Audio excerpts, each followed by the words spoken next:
खातिर कुछ ऐसा ही करनो है, संगी जीऊंगो छुअरी। जी हाँ दोस्तों, एक विशेष सूचना, बहुत सारी लेडीज की आवाज में जेंट्स आसमीना बनकर बात करते हैं, वे अपने खाते में पैसे डलवा लेते हैं। ऐसे लोगों से सावधान रहे, सतर्क रहे। सिर्फ और सिर्फ इलाही से कॉन्टेक्ट करें, जिनका मोबाइल नंबर है 9828 970 648। अपना माँ बापन सू, अपना माँ बापन सू मैं खुली कह दूंगी, आसीनी बयान में बस तेराई दूंगी, आसीनी बयान में बस तेराई दूंगी। याई अदाने छुअरी दिली लिया लूटरी, दिली लिया लूटरी, वादा की सच्ची तू तो भूले नहीं झूठरी। याई अदाने छुअरी। और जी हाँ दोस्तों, ये मैडम असमीना का सीरियल नंबर 31, इंग्लिश में बोले तो 31। राइटर रहे हैं शायर लाही कोटला के पास, वे सिंगर रहे हैं मैडम असमीना अलवर, वे शायर लाही कोटला के पास। Contact number 9828 970 648।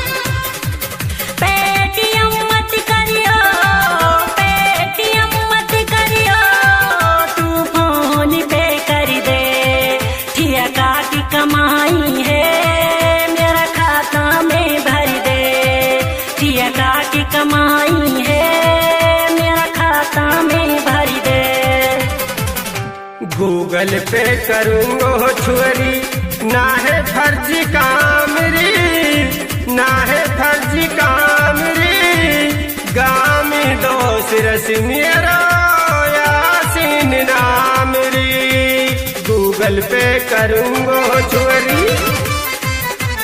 जी हाँ दोस्तों, विशेष सूचना, हमारे ट्रैक की कोई भी भाई कॉपी ना करे, क्योंकि हमारा सारा काम ओरिजिनल है, फिर हम आप पर लीगल कार्रवाई करेंगे।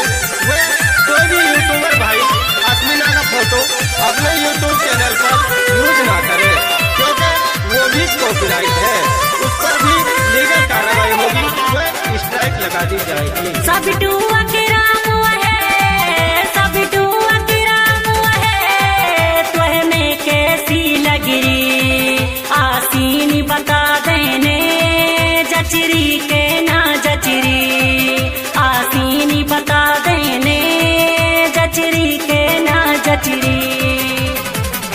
पीड़ा पे लड़ में तू तो लग रही आंडी माल री, लग रही आंडी माल री, दिली हुआ रबी काबू भांड तेरी हाल री, पीड़ा पे लड़ में तू तो।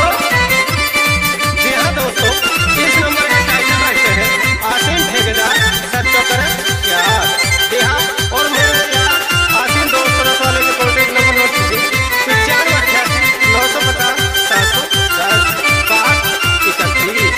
और इस तरह का नंबर करवाने के लिए सिर्फ और मैं शिफ्ट में घूमूंगी, मैं शिफ्ट में घूमूंगी, अपाची मत लायो, फिर सीढ़ी सी अड में तू नाव में घुमायो, फिर सीढ़ी सी अड में तू नाव में घुमायो।